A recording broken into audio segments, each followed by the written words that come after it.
الحمد لله وكفى وسلام على عباده الذين اصطفى أما بعد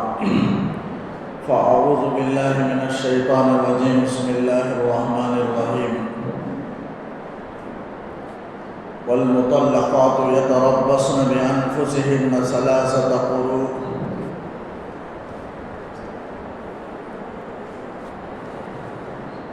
سورہ بقرہ کی دوسرے پارے کی آیت ہے۔ آیت کا جو حصہ میں نے تلاوت کی اس میں اللہ تعالیٰ مطلقہ عورت کی عدت کو بیان فرما رہا ہے۔ مطلقہ عورت یعنی جس عورت کو مرد طلاق دے دے وہ عورت مطلقہ کہلاتی ہے۔ مطلقہ عورت یتربصن بانفسہن اپنے آپ کو روکے رکھیں گی،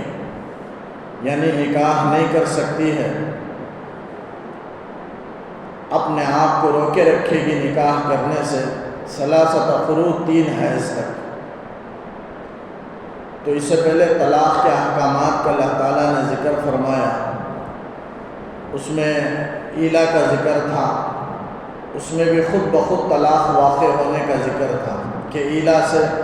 طلاق واقع ہو جاتی ہے اور طلاق بائن واقع ہوتی ہے۔ تو اس کے بعد اللہ تعالیٰ اسی مناسبت سے طلاق کے احکامات کو اللہ تعالیٰ بیان کر رہا ہے۔ طلاق یعنی نکاح کے بعد میاں بیوی کے درمیان نہ خوشگوار تعلقات ہو جائیں، تعلقات درست نہ رہیں، آپس میں نہ اتفاقی نہ چاقی اگر ہو تو پھر دونوں کے درمیان جدائی کی آزادی جو عورت حاصل کرے اور مرد اسے آزاد کرے چھوڑ دے اسی کو طلاق کہتے ہیں۔ یعنی عورت کے لیے ایسا بالکل حکم نہیں ہے کہ وہ نکاح کے بندھن میں شوہر کی ظلم و زیادتیوں کو برداشت کر کے رہے اور ظلم سہے، بلکہ صبر کرنے کا حکم تو دیا گیا، لیکن حد درجہ عورت اسی میں بھلائی تصور کرے کہ شوہر سے جدا ہو، شوہر کے ساتھ رہنے میں وہ موت سمجھے، مشکل سمجھے اور اپنی زندگی کی بربادی کو سمجھے، تو ویسے آخری درجے میں بدرجہ مجبوری طلاق کا حکم دیا گیا۔ ورنہ نکاح آپس میں پیار و محبت کے ساتھ ایک عہد و پیمان کا نام ہے، نکاح ایک مضبوط عہد کا نام ہے، اور نکاح ایک عبادت بھی ہے، ایک معاملہ بھی ہے۔ آپس میں دونوں کے درمیان محبت و پیار کے ساتھ اس بندھن کو باقی رکھنے کا حکم دیا گیا ہے۔ تو نکاح تو باقی رکھنے کا حکم ہے، کسی بھی حالت میں عورت مرد کو بھی عورت کو بھی دونوں کو یہ مکلف بنایا گیا کہ وہ کسی طرح اس بندھن کو ٹوٹنے نہ پائے، اس طرح اس بندھن کی حفاظت کرے۔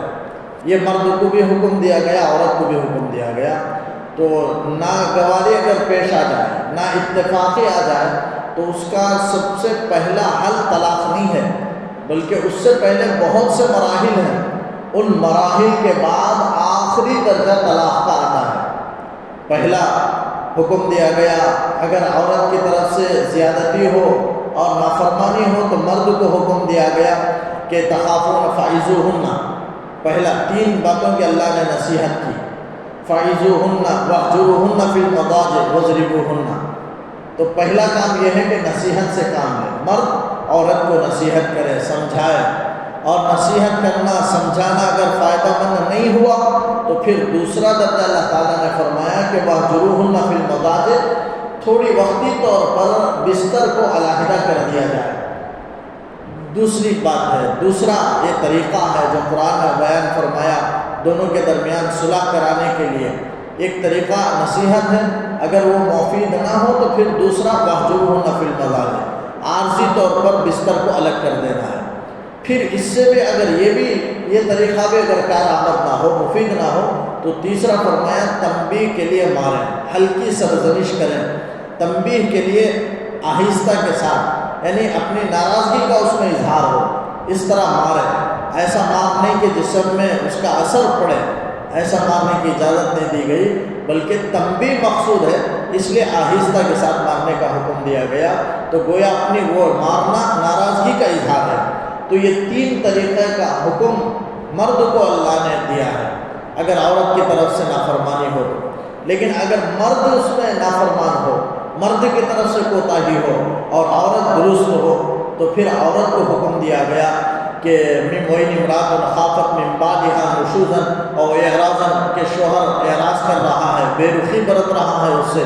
اور اس پر ظلم اٹھا رہا ہے، تو حکم دیا کہ أَن يُصْلِحَ بَيْنَهُمَا صُلْحًا،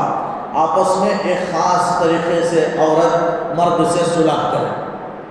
علماء نے لکھا ہے صلح کا کیا طریقہ ہے۔ عورت اگر شوہر اسے چھوڑنا ہی چاہتا ہے اور یہ شوہر کو چھوڑنا نہیں چاہتی ہے، تو اپنا نان و نفقہ کا جو حق ہے اسے معاف کر دے، یا نان و نفقہ کی جو مقدار ہے اس میں کم کر دے، عورت خود کم کر دے اپنے شوہر سے کہہ کر کے، تاکہ وہ اسے نہ چھوڑے۔ اس طرح ایک خاص صلح عورت شوہر کے درمیان کر لے۔ اگر یہ مرد کی نافرمانی ہے، مرد کی طرف سے زیادتی ہے، تو عورت کو یہ حکم دیا گیا کہ خاص طریقے سے صلح کر لے۔ اگر یہ بھی نہ ہو تو پھر اس کے بعد حکم دیا گیا کہ ان کے طرف سے وَإِنْ خِفْتُمْ شِقَاقَ بَيْنِهِمَا، اگر دونوں کی طرف سے زیادتی ہو، ظلم ہو، بہرحال نا اتفاقیاں بڑھ رہی ہوں، تو آخر میں اللہ نے حکم دیا کہ ایک حکم ان کی طرف سے، ایک حکم مرد کی طرف سے، ایک حکم عورت کی طرف سے، یعنی اس کے رشتہ داروں میں جو بڑے کہلاتے ہیں وہ حکم بن کر کے دونوں کے درمیان وہ معاہدہ جو صلح کرے، دونوں کے درمیان آپس میں ایک دوسرے کی باتیں سن کر عدل کے ساتھ، انصاف کے ساتھ دونوں کو جوڑنے کی نیت سے صلح کرے، توڑنے کی نیت نہ ہو دونوں میں۔ ان کے رشتہ داروں میں کوئی ایک بڑے کو حکم بنائے، ایک تیسرے کو، اور دونوں کے جانب سے، مرد کی جانب سے، عورت کی جانب سے، ایک رشتہ داروں میں جو بڑے ہوں، آپس میں دونوں کے درمیان بات چیت ہو اور صلح کا ارادہ ہو اور خیر خواہی کا ارادہ ہو، جوڑنے کا اور اتحاد و اتفاق پیدا کرانے کا ارادہ ہو، اختلاف پیدا کرانے کا ارادہ نہ ہو۔ یہ حکم بن کر دونوں بات چیت ہوگی، پھر اس کے بعد دونوں کو جوڑنے کی کوشش کریں گے۔ یہ نہ ہو تو پھر آخری درجے میں قرآن نے اسی لیے 3 مہینہ مدت رکھا ہے، طلاق کی مدت، اس کے اندر رجوع کرنا چاہے۔ کبھی آدمی جذبات سے مغلوب ہو کر کے طلاق دے دیتا ہے، تو حکم دیا گیا ہے کہ 1 طلاق، 3 طلاق نہیں، اسے گناہ قرار دیا گیا۔ ایک مجلس میں 3 طلاق دینا اسے حرام قرار دیا گیا، سخت گناہ کبیرہ قرار دیا گیا۔ ایک مجلس میں 3 طلاق نہ دے، بلکہ 1 طلاق دے، طہارت کی حالت میں، پاکی کے حالت میں۔ پھر اس کے بعد دوسرے مہینے میں حیض کے بعد جب پاکی کا زمانہ آتا ہے تو پھر دوسرا طلاق دے۔ تو اس طرح 3 مہینہ 3 طلاق دینے کا حکم دیا۔ اگر ایسا ہو تو پھر آدمی کو بعد میں احساس ہوگا کہ جذبات سے مغلوب ہو کر کے پہلے غصے میں ایک طلاق دے دیا تھا، تو پھر 1 مہینہ گزرنے کے بعد اسے سوچنے کا موقع ملے گا، پھر اس کے بعد آپس میں محبت بڑھ جائے گی۔ کبھی ایسا نہیں ہوتا کہ طلاق کی وجہ سے محبت کم ہو جائے، بلکہ اور زیادہ محبت بڑھ جاتی ہے، تو پھر آپس میں ملنے کا امکان رہتا ہے اور سوچنے کا، اپنے اندر احساس پیدا کرنے کا یہ سب موقع ملتا ہے، سمجھنے کا موقع ملتا ہے۔ اس لیے حکم دیا گیا کہ جذبات پا کر کے بیک وقت 3 طلاق نہ دیں، بلکہ دینا ہی ہو تو 1 طلاق دے۔ 1 طلاق دے کر کے اگر چھوڑ دیں تو 1 طلاق سے ہی 3 مہینہ اگر عدت گزر جائے تو عورت جدا ہو جائے گی۔ عدت ختم ہونے سے دونوں کا نکاح ختم ہو جاتا ہے۔ نکاح ختم کرنے کے لیے 3 طلاق کا دینا کوئی ضروری نہیں ہے، بلکہ 1 طلاق دے کر بھی چھوڑ دیں اور 3 مہینہ گزر جائے تو پھر خود بخود نکاح ٹوٹ جائے گا۔ لیکن پھر ملنا بھی چاہیں تو آسانی کے ساتھ مل سکتے ہیں، دوبارہ نکاح کر کے مل سکتے ہیں۔ حلالی کی اس میں ضرورت نہیں ہے۔ عدت کے اندر اگر رجوع کر لے تو رجعت کا حق ہے، ورنہ اگر عدت گزر بھی جائے 3 مہینہ، اس کے بعد پھر ملنا چاہیں تو نکاح اثر نو کرے، مہر متعین کرے، 2 گواہ، جیسے پہلے نکاح ہوا ویسے نکاح کر کے دونوں مل سکتے ہیں۔ حلالی کی کوئی ضرورت نہیں ہے۔ یہ 2 طلاق کے موقع پر، 1 طلاق کے موقع پر یہ حکم ہے۔ اگر طلاق رجعی دے کر کے چھوڑ دیں اور 3 مہینہ گزر جائے تو یہ افضل ہے اور بہتر طریقہ ہے۔ یہ بیک وقت 3 طلاق ایک مجلس میں ہرگز نہ دے، اگر دے ایک مجلس میں 3 طلاق تو 3 طلاق واقع ہو جائے گی اور عورت اس کے نکاح سے نکل جائے گی۔ تو اسی کو یہاں مطلقہ عورت کے سلسلے میں اللہ تعالیٰ نے فرمایا کہ والمطلقات یتربصن بانفسہن ثلاثۃ قروء، طلاق شدہ عورتیں وہ اپنے آپ کو روکے رکھیں گی 3 حیض۔ یہاں قروء قرء کی جمع ہے، قرء کی جمع ہے۔ قرء کے معنی میں اختلاف ہے، بعض محدثین مفسرین علماء نے حیض کے معنی میں لیا، بعض نے طہور کے معنی میں لیا۔ طہور کے معنی پاکی کا زمانہ جو ہوتا ہے وہ مراد لیا، بعض نے حیض کا زمانہ مراد لیا۔ بہرحال 3 طہور انتظار کرے یا 3 حیض انتظار کرے، یہ اور یہی عورت کی عدت کی مدت ہے 3 حیض۔ مطلقہ عورت کی شوہر طلاق دے دے تو 3 حیض کے بعد وہ دوسرے مرد سے نکاح کر سکتی ہیں، اس سے پہلے وہ دوسرے مرد سے نکاح نہیں کر سکتی۔ عدت کے اندر دوسرے مرد سے نکاح کرنا حرام ہے، اس لیے کہ وہ پہلے شوہر ہی کے نکاح میں رہتی ہے عدت ختم ہونے تک، لہذا دوسرے مرد سے عدت میں نکاح نہیں کیا جا سکتا ہے۔ تو فرمایا 3 حیض تک وہ اپنے آپ کو روکے رکھیں گی۔ یہ اللہ تعالیٰ نے جو یہاں عدت بیان فرمائی ہے یہ مدخول بہا کی، یعنی جن کے ساتھ مرد دخول کر چکا ہو، صحبت کر چکا ہو، یعنی ابھی مرد صحبت نہیں کیا، ابھی دونوں تنہائی میں نہیں ملے ہیں، اس سے پہلے ہی طلاق ہو جائے تو ویسی عورت کو غیر مدخول بہا کہتے ہیں، یعنی اس کے ساتھ ابھی مرد نے دخول نہیں کی، صحبت نہیں کی، اب اس کے لیے اگر طلاق ہو جائے اس سے پہلے تو اب یعنی تنہائی اختیار کرنے سے پہلے طلاق ہو جائے تو اس کے لیے کوئی عدت نہیں ہے، تو غیر مدخول بہا کے لیے کوئی عدت نہیں ہے، وہ فوراً دوسرا نکاح کر سکتی ہے۔ مدخول بہا یعنی جس کے ساتھ مرد صحبت کر چکا ہے اس کے لیے یہ حکم ہے، اور وہ بھی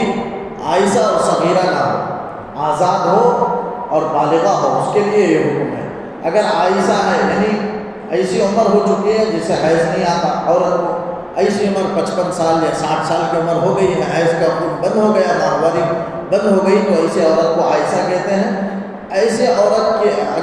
اگر طلاق دے دیا جائے تو اس کی عدت کی مدت 3 مہینہ ہے۔ یا صغیرہ ہے، چھوٹی بچی ہے، نکاح ہو گیا لیکن ابھی بچی ہی ہے، شوہر نے طلاق دے دیا تو اب اس کی عدت کی مدت 3 مہینہ ہے۔ یہ 3 مہینہ تو صغیرہ کے لیے اور عائشہ کے لیے 3 مہینہ ہے، اور بالغہ کے لیے 3 حیض ہے۔ اور اگر بالغہ ہیں لیکن حاملہ ہیں تو اس کے لیے وضع حمل ہے، یعنی جب تک حمل نہیں گراتی تب تک اس کی عدت ختم نہیں ہوگی۔ شوہر طلاق دے دے یا شوہر انتقال کر جائے اور عورت حاملہ رہے تو جب تک وضع حمل نہیں کرتی، حمل نہیں اس کا نہیں گرتا اور بچہ پیدا نہیں ہو جاتا، اس وقت تک اس کی عدت کی مدت ختم نہیں ہوتی ہے۔ قرآن نے کہا وَأُولَاتُ الْأَحْمَالِ أَجَلُهُنَّ أَن يَضَعْنَ حَمْلَهُنَّ، حاملہ عورتیں کہ ان کی عدت وضع حمل ہے۔ یہ سب یہ آزاد کے سلسلے میں اللہ نے بیان کیا۔ اگر باندھی ہے تو اس کی عدت کی مدت 2 مہینہ ہے، اگر باندھی صغیرہ ہے تو 1.5 مہینہ اس کی عدت ہے۔ یہ سب عدت کا یہاں اللہ نے ذکر فرمایا۔ آگے فرمایا وَلَا يَحِلُّ لَهُنَّ أَن يَكْتُمْنَ مَا خَلَقَ اللَّهُ فِي أَرْحَامِهِنَّ إِن كُنَّ يُؤْمِنَّ بِاللَّهِ وَالْيَوْمِ الْآخِرِ۔ اس حصے میں جو میں نے تلاوت کی اس میں اللہ تعالیٰ نے فرمایا کہ عورت کے لیے حلال نہیں ہے کہ اپنے پیٹ میں جو اللہ نے پیدا کیا اسے چھپائے،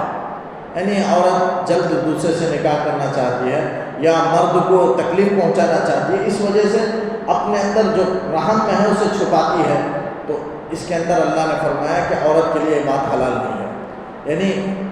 اگر حمل ہے تو اسے واضح کر دے کہ حمل ٹھہرا ہوا ہے، ہم اپنے آپ کو بچانے کے لیے اور دوسرے مرد سے جلدی نکاح کرنے کے لیے حمل کو نہ چھپائے بلکہ ظاہر کر دے کہ میرا اس سے حمل ہے، اور حمل ہونے کی صورت میں وضع حمل تک اس کی مدت ہے، اس کے بعد ہی دوسرا شوہر نکاح کر سکتا ہے، اس کے اندر دوسرا مرد نکاح نہیں کر سکتا۔ تو اللہ تعالیٰ نے کہا عورت کے لیے حلال نہیں ہے کہ اپنے رحم میں اپنے حمل اپنے پیٹ میں حمل کو چھپائے یا حیض کو چھپائے۔ حیض 3 مہینہ مکمل نہیں ہوا، عورت کہتی ہے کہ 3 حیض آ گیا، اس طرح یہ بھی چھپانے میں داخل ہے تاکہ جلد اس کا دوسرے مرد سے نکاح ہو، تو یہ سب عورت کے لیے حلال نہیں۔ اسی کا ذکر اس آیت کے اس حصے میں اللہ تعالیٰ نے اسی کا ذکر فرمایا کہ وَلَا يَحِلُّ لَهُنَّ، عورتوں کے لیے حلال نہیں ہے کہ ان عورتوں کے لیے حلال نہیں ہے، یعنی مطلقہ عورتوں کے لیے کہ أَن يَكْتُمْنَ مَا خَلَقَ اللَّهُ فِي أَرْحَامِهِنَّ، کہ وہ چھپائیں اس کو جو اللہ نے پیدا کیا ان کے رحم کے اندر، یعنی بچہ ہو یا خون حیض کا خون ہو جو اللہ نے پیدا اسے چھپائیں۔ إِن كُنَّ يُؤْمِنَّ بِاللَّهِ وَالْيَوْمِ الْآخِرِ، اگر وہ اللہ پر اور آخرت کے دن پر ایمان رکھتی ہیں تو، یعنی اللہ تعالیٰ نے یہ بھی حوالہ دیا کیا واقعتاً وہ مومنہ ہے، اللہ پر اس کا یقین کامل ہے، آخرت پر یقین کامل ہے، تو اس عورت کے لیے ایسا چھپانا حلال نہیں ہے، اس عورت کے لیے مناسب نہیں ہے کہ وہ چھپائے، بلکہ ظاہر کر دے۔ وَبُعُولَتُهُنَّ أَحَقُّ بِرَدِّهِنَّ فِي ذَلِكَ إِنْ أَرَادُوا إِصْلَاحًا۔ اس آیت کے اس حصے میں جو میں نے آپ تلاوت کی، اس میں اللہ تعالیٰ کہتا ہے کہ کوئی عورت، کوئی مرد اپنے عورت کو ایک طلاق دے دے، طلاق رجعی، تو اب مرد حق رکھتا ہے واپس اپنی بیوی کو نکاح میں لانے کا اور رجعت کرنے کا، لوٹا لینے کا، یہ مرد حقدار ہے، چاہے عورت انکار کرے۔ یعنی طلاق کی 3 قسمیں ہیں،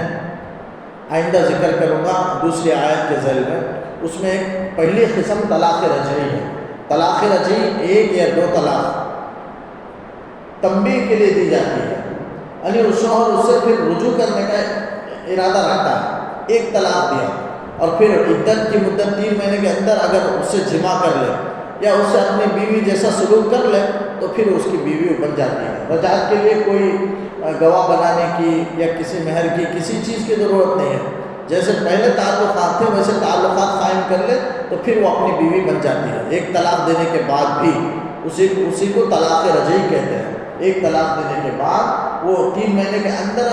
اپنی بیوی سے ایسا سلوک کر لے جیسے پہلے سلوک کرتا تھا، یعنی جمع کر لے، بوس و کنار کر لے یا کچھ بھی کر لے، ہنسی مذاق کر لے اور اس سے کہتے کہ میں نے تجھے رجوع کر لیا، اپنی بیوی بنا لیا، تو یہ سب طریقے سے وہ رجعت ہو جاتی ہے اور اس کی بیوی بن جاتی ہے۔ یہ عدت کی مدت کے اندر کرنا چاہیے، اور 1 طلاق سے یا 2 طلاق بھی رجعی ہو سکتی ہے۔ 2 طلاق دیا تو اس 2 طلاق دینے کے بعد بھی بیوی کو رجوع کر سکتا ہے اور اپنی بیوی بنا سکتا ہے۔ اسی کو یہاں چاہے عورت انکار کرے، عورت راضی بھی نہ ہو تب بھی مرد حق رکھتا ہے لوٹا لینے کا، اسی کا ذکر ہے طلاق رجعی میں۔ ہاں اگر طلاق بائن اور طلاق مغلظہ دے دیا تو پھر اس میں عورت کی رضامندی ضروری ہے۔ عورت اگر چاہے تب مرد کی نکاح میں آ سکتی ہے، ورنہ مرد ظلم نہیں کر سکتا۔ لیکن طلاق رجعی میں عورت اگر ناراض بھی ہو اور اس مرد کے پاس جانا بھی نہ چاہے تب بھی مرد کو حق ہے کہ وہ عورت کو اپنی بیوی بنا لے اور رجوع کر لے، چاہے عورت ناراض بھی ہو۔ اسی کا ذکر اللہ نے اس آیت میں کیا کہ وہ بعول کے معنی شوہر کے، وہ بعولتهن احق بردهن، ان عورتوں کے شوہر زیادہ حق رکھتے ہیں لوٹا لینے کا، فی ذالک، اس عدت کی مدت میں، ان ارادوا اصلاحا، اگر وہ اصلاح کا ارادہ رکھتے ہیں۔ یہ جو شرط ہے اصلاح کا ارادہ رکھتے ہیں، یہ اگر وہ اصلاح کا ارادہ رکھتے ہیں یہ اللہ تعالیٰ کی جانب سے شرط ہے، ورنہ رجعت کے لیے کوئی شرط نہیں۔ یعنی طلاق رجعی دے دیا اور اسے عورت کو ستانے کا ارادہ کرتے ہوئے عورت کو اپنے نکاح میں لیتا ہے، رجعت کرتا ہے عورت سے اور اپنی بیوی بنا لیتا ہے، تو یہ اگر ستانے کا ارادہ بھی ہو تب بھی رجعت ہو جائے گی، اس کی بیوی بن جائے گی۔ لیکن یہ جو شرط ہے یہ قید نہیں ہے کہ اگر اصلاح کا ارادہ ہو تبھی رجعت ہوگی، ورنہ رجعت ثابت نہیں ہوگی، ایسا نہیں ہے۔ طلاق رجعی دینے کے بعد اگر اصلاح کا ارادہ ہو یا نہ ہو، دونوں صورتوں میں اگر بیوی کو لوٹا لیا تو وہ رجعت ثابت ہو جائے گی۔ رجعت کے معنی لوٹا لینا وہ ثابت ہو جائے گا اور اس کی بیوی بن جائے گی۔ یہ جو شرط رکھی ہے اللہ نے، یہ اللہ کی جانب سے شرط ہے، یعنی مردوں کو حکم دیا گیا کہ ستانے کے ارادے سے رجعت نہ کرو، اس لیے کہ اس زمانے میں لوگ ایک برائی تھی، اس برائی کو اللہ یہاں ختم کر رہا ہے کہ جیسے عورتوں پر ظلم ہوتا تھا، اس میں ایک ظلم یہ بھی تھا کہ عورت کو ستاتے، ناراض ہو جاتے تو اس طرح تکلیف پہنچاتے کہ عورت اس سے جدا بھی نہ ہو اور اس کا حق بھی نہ ملے، ایسا ستایا جاتا تھا۔ طلاق دے دیتے اور کوئی بھی حق ادا نہیں کرتے، یہاں تک کہ عدت کی مدت ختم ہونے کے قریب میں رجوع کر لیتے، پھر جب رجوع کرنے کے بعد پھر طلاق دیتے۔ اس طرح عورتوں کو تکلیف دینے کے ارادے سے طلاق دینا، رجوع کرنا، طلاق دینا، رجوع کرنا ایسا ہوتا تھا۔ اس کے دروازے کو اللہ نے بند کر دیا اور کہا کہ ان ارادوا اصلاح، اگر اصلاح کا ارادہ رکھتے ہیں، ورنہ اگر اصلاح کا ارادہ نہیں ہے تب بھی رجوع کرتا ہے تو رجوع ثابت ہے اور صحیح ہے۔ وَلَهُنَّ مِثْلُ الَّذِي عَلَيْهِنَّ بِالْمَعْرُوفِ، ان عورتوں کے لیے، ان عورتوں کا مردوں پر اسی طرح حق ہے جس طرح ان عورتوں پر مردوں کا حق ہے، دستور کے موافق معروف طریقے سے۔ یعنی مطلب اس آیت کے حصے میں اللہ تعالیٰ نے فرمایا کہ عورتوں کا مردوں پر حق ہے۔ پہلے اللہ نے مردوں کا حق بیان فرمایا، یعنی مطلب مردوں پر عورتوں کا حق ہے، اس لیے مرد کو چاہیے کہ پہلے اپنی بیویوں کے حق ادا کرنے کی فکر کرے، اس لیے کہ پہلے اللہ نے اس کو ذکر فرمایا، یہ نہیں فرمایا کہ عورتوں پر شوہر کے حقوق ہیں، وہ بھی ہے لیکن اسے بعد میں بیان فرمایا۔ پہلے وَلَهُنَّ مِثْلُ الَّذِي، اس سے مراد ہے کہ مردوں پر عورتوں کے حقوق لازم ہیں، تو اس لیے مرد عورت کے حق ادا کرنے کی پہلے فکر کرے۔ کیا فکر کرے؟ یعنی جیسے وہ کھاتا ہے اس کے لیے بھی کھانے کا انتظام کرے، جیسے پیتا ہے پینے کا انتظام عورت کے لیے بھی کرے، پہنتا ہے عورت کے لیے بھی پہننے کا انتظام کرے، مکان کا انتظام اپنے لیے ہے تو عورت کے اپنی بیوی کے لیے بھی مکان کا انتظام کرے۔ تو جیسا اپنے لیے آدمی سوچتا ہے پسند کرتا ہے ویسے اپنی بیوی کے لیے بھی پسند کرے، تو کھانے پینے کا، رہنے سہنے کا، کپڑے کا اور حسن سلوک کا، حسن معاشرت کا، یہ عورتوں کے حقوق ہیں مردوں پر۔ ان پر سختی نہ کرے، ان سے اعراض نہ کرے، ان کی بے عزتی نہ کرے دوسروں کے سامنے، یہ سب مردوں پر حقوق ہیں عورتوں کے۔ تو اللہ نے اس کو پہلے بیان فرمایا۔ ہر مرد یہی سوچتا ہے کہ صرف مرد کا ہی عورتوں پر حق ہے، مردوں پر عورتوں کا کوئی حق نہیں ہے، آدمی یہ تصور کرتا ہے، اسی لیے اپنی بیویوں سے بہت سارے حقوق کا مطالبہ کرتا ہے، حالانکہ دونوں پر شرعاً حق کے واجب ہونے میں دونوں برابر ہیں۔ اسی کو اللہ نے فرمایا مثل الذی، لفظ مثل سے اللہ نے، مثل کے معنی برابر، یعنی شرعاً دونوں کے حقوق برابر ہیں، جیسے مرد پر عورتوں کے حقوق ہیں اسی طرح عورتوں پر مردوں کے بھی حقوق ہیں۔ عورتوں پر مردوں کی کیا حقوق ہے کہ مرد کی اطاعت کرے، مرد کی خدمت کرے، مرد کی نافرمانی نہ کرے، یہ سارے عورتوں پر حقوق ہیں۔ بہرحال حقوق کے واجب ہونے میں تو دونوں برابر ہیں، لیکن مرد پر جو حقوق ہے اس کے حق کو اللہ نے پہلے بیان کیا، تو اس لیے مرد پہلے اس میں پہل کرے، اپنے عورتوں کے حقوق کے ادا کرنے میں مرد پہل کرے، نہ کہ عورتوں سے حق کے وصول کرنے میں آدمی لگا رہے۔ ہر آدمی یہی سوچتا رہتا ہے کہ مجھے عورت سے حق ملے اور عورت میرے حق کو ادا کرے،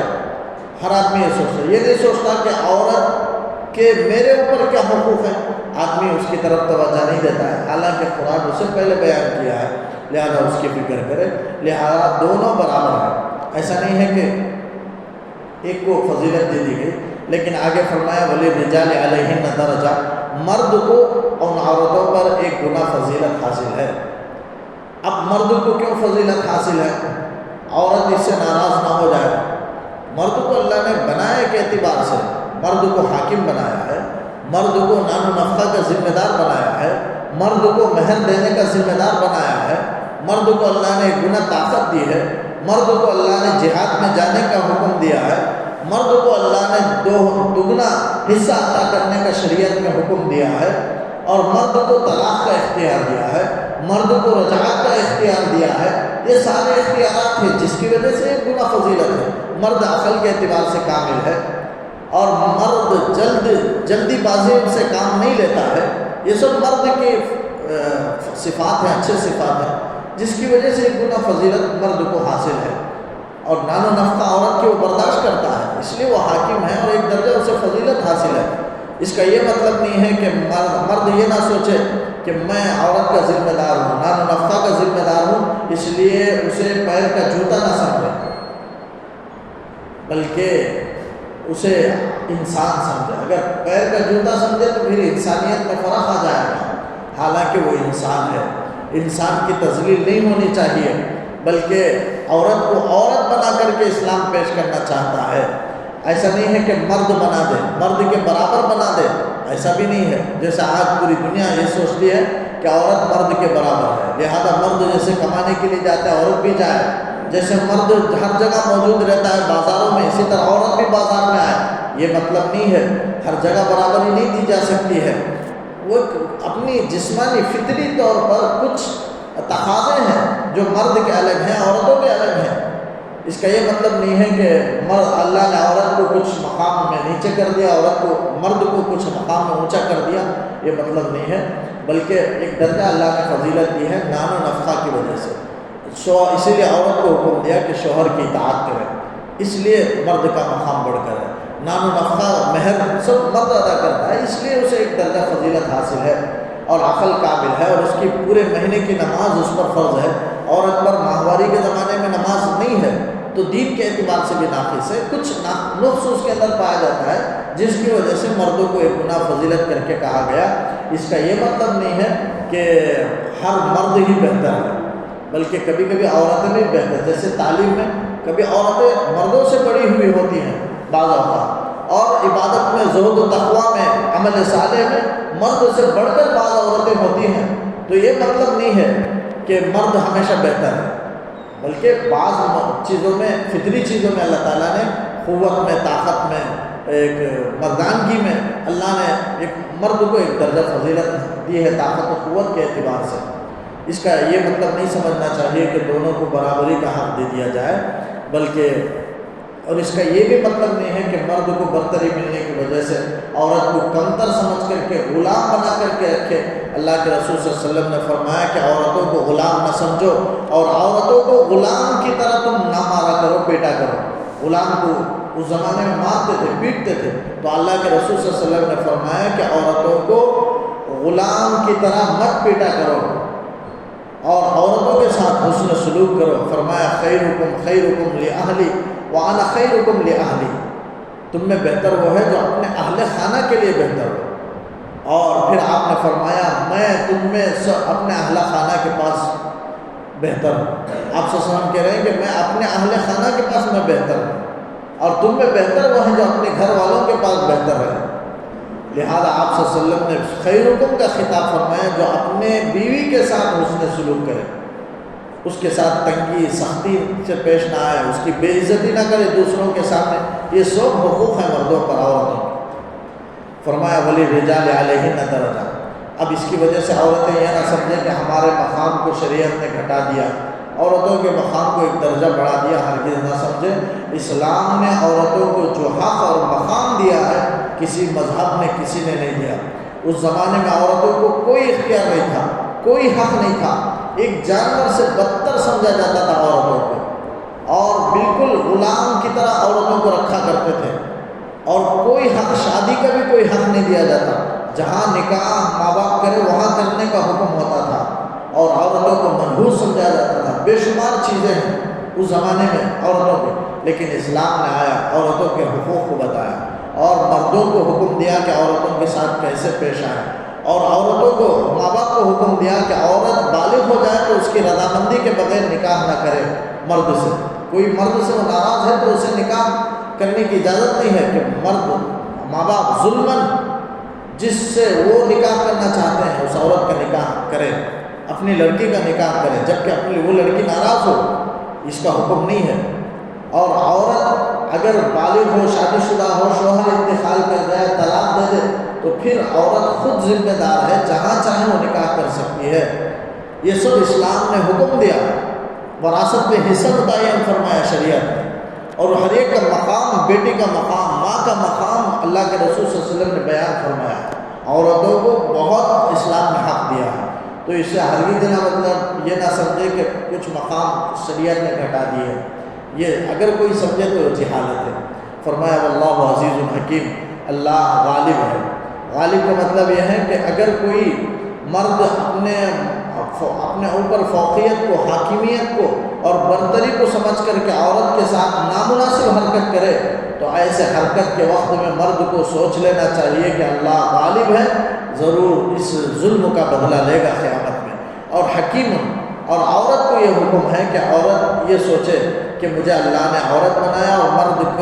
کی اطاعت کا حکم دیا۔ اللہ حکیم ہے، ہر کام حکمت کے تحت ہوتا ہے۔ عورت کو یہ سوچنے کا حکم دیا کہ حکیم ہے، یعنی اس کا ہر کام حکمت کے تحت ہے، لہذا عورت کو عورت کے بننے ہی میں یہ اس کے لیے بھلائی ہے، حکمت ہے اللہ کی، یہ سوچیں۔ پھر فرمایا الطلاق مرتان،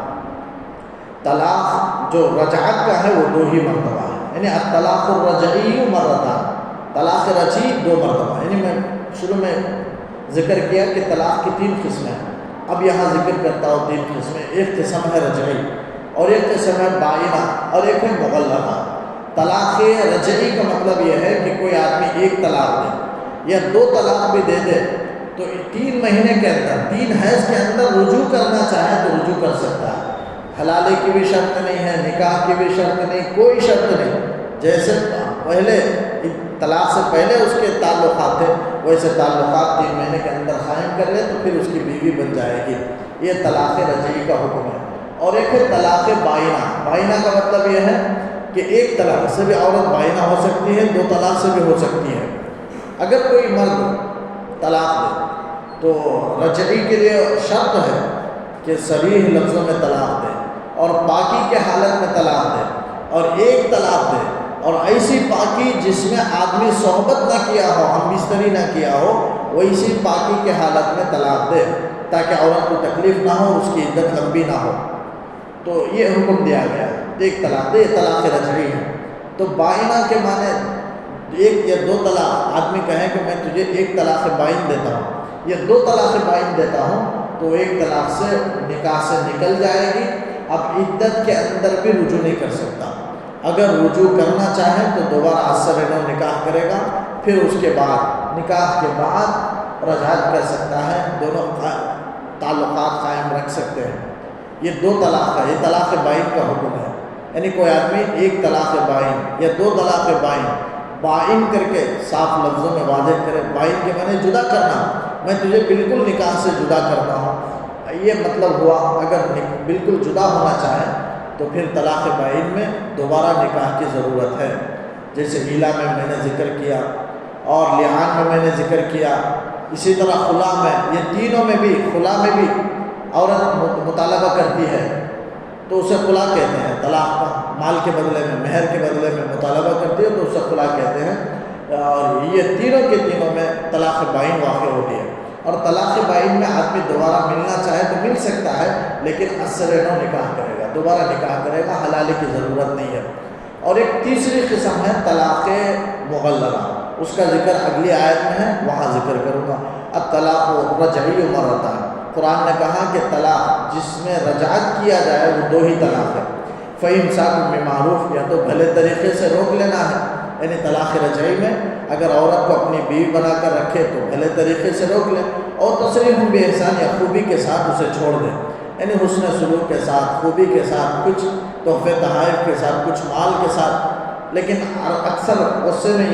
یہ حالت نہیں ہوتی ہے، طلاق ہوتی ہے تو دونوں ایک دوسرے کے مال کو اپنا مکمل چھیننا چاہتے ہیں۔ قرآن نے کہا یہ عورت سے چھیننا یہ مناسب نہیں ہے مرد کے لیے، بلکہ مرد کو حکم دیا گیا کہ مرد طلاق دے رہا ہے لہذا خوبی کے ساتھ اسے چھوڑ دے، یعنی اس پر ظلم و زیادتی نہ کرے، سختی نہ کرے، یہ جو مال دیا ہے وہ مال نہ چھینے، جو بھی دے دیا وہ عورت کا ہے، چاہے اچھے تعلقات کے موقع پر ہبتاً دیا ہو یا مہر کے طور پر دیا ہو یا جو بھی دیا ہو وہ عورت کا ہو گیا، اب پھر اپنا مال واپس نہیں لے سکتا، اس لیے کہ وہ ایک تحفے کی شکل میں اپنی بیوی کو عورت کو دے چکا، اور جو اپنے تحفے کو واپس لے، اللہ کے رسول صلی اللہ علیہ وسلم نے وہی بیان فرمائی کہ قے کرنے کے بعد پھر اسے چاک لینا ہے، دوبارہ اپنے اندر لے لینا، اس سے آپ صلی اللہ علیہ وسلم نے تجویز دی ہے، لہٰذا جو بھی کسی کو ہدیہ دے دے وہ واپس نہ لے۔ تو فرمایا الطلاق مرتان، فإمساك بمعروف اور تسریح بإحسان، یا خوبی کے ساتھ اسے چھوڑ دینا۔ ولا يحل لكم ان تأخذوا مما آتيتموهن شيئا، تمہارے لیے حلال نہیں ہے کہ تم لوگ ان چیزوں کو جو تم نے عورتوں کو دے دیا ہے، الا ان يخافا الا يقيما حدود اللہ، مگر یہ کہ وہ دونوں خوف کریں کہ اللہ کے حدود کو وہ قائم نہیں رکھ سکتے، یعنی دونوں آپ نکاح کے بندھن میں اللہ کے احکامات کو قائم نہیں رکھ سکتے، اگر یہ خوف ہے تو پھر جدا ہونے میں کوئی حرج نہیں ہے۔ فرمایا فَإِنْ خِفْتُمْ، اگر تم خوف کرو کہ اللہ یقیم حدود اللہ، کہ اللہ کے حدود کو اور اس کے احکامات کو قائم نہیں رکھیں گے وہ دونوں، تو فلا جناح علیہما، میاں بیوی پر ان دونوں پر کوئی حرج نہیں ہے کہ فیما افتدت بھی، اس چیز میں جو عورت بطور فدیہ کے دے کر کے اپنی جان کو چھڑائے، یعنی عورت اگر شوہر سے کہے کہ میں اتنا مال دے کر تم سے طلاق حاصل کرنا چاہتی ہوں، اور مرد اگر قبول کر لے تو قبول کرتے ہی فوراً طلاق واقع ہو جائے گی، اب عورت کے ذمہ اتنا مال دینا واجب ہو جائے گا، چاہے شوہر طلاق کا لفظ کہا ہو یا نہ کہا ہو، عورت کی اس مانگ کو اگر قبول کر لے اور کہے کہ ٹھیک ہے تو فوراً قطعی طلاق واقع ہو جاتی ہے، بائن طلاق واقع ہو جاتی ہے۔ ملنا چاہیں تو دوبارہ نکاح سے ہی مل سکتے ہیں، اس کے بعد بغیر نکاح کے نہیں مل سکتے۔ تو اللہ نے یہاں فرمایا، اسی کا یہاں خلا کا ذکر اللہ نے کیا، فی مفتدت بہی میں خلا کا ذکر ہے۔ خلا کہتے ہیں عورت کہے، عورت طلاق کا مطالبہ کرے مرد سے کہ اتنے مال کے بدلے میں آپ مجھے چھوڑ دو، میں تم کو اتنا مال دیتی ہوں، آپ مجھے طلاق دے دو، اس کو خلا کہتے ہیں۔ اور ایک ہے طلاق علی المال،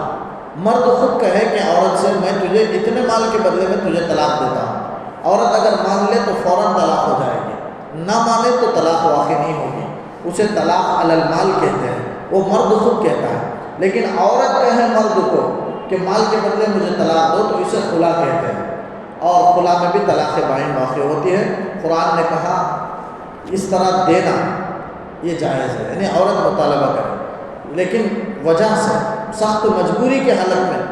اگر بلا وجہ طلاق مانگے عورت تو اللہ کے رسول صلی اللہ علیہ وسلم نے وہی بیان فرمائی کہ جنت کی خوشبو وہ عورت نہیں سونگھے گی،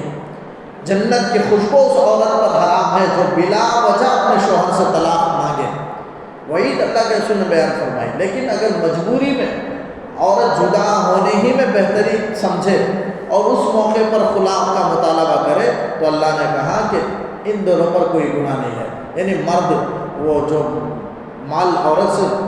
لے رہا ہے اور عورت جو مال دے رہی ہے طلاق کے بدلے میں، یہ لینے اور دینے میں کوئی گناہ نہیں ہے۔ فرمایا فلا تلک حدود اللہ، یہ سب اللہ کے حدود ہیں، احکامات ہیں، فلا تعتدوها، اس سے تجاوز نہ کرو، یعنی اس کے خلاف ورزی نہ کرو۔ ومن یتعد حدود اللہ، جو اللہ کے حدود میں تجاوز کرے، نافرمانی کرے، فاولئک هم الظالمون، وہی لوگ ظالم ہیں۔ فإن طلقها، ایک آیت جو تیسری طلاق کے سلسلے میں ہے، عرض کر کے اپنی بات ختم کرتا ہوں۔ فإن طلقها فلا تحل له من بعد، اس آیت میں اللہ نے کہا کہ تیسری طلاق کا ذکر ہے، طلاق مغلظہ کہتے ہیں تیسری قسم کی طلاق، یعنی 3 طلاق اگر کوئی آدمی عورت کو دے دے تو پھر وہ عورت ہمیشہ کے لیے جدا ہو جائے گی، نکاح دونوں اگر ملنا چاہیں تو نکاح کے ساتھ بھی نہیں مل سکتے، حلالہ شرط ہے۔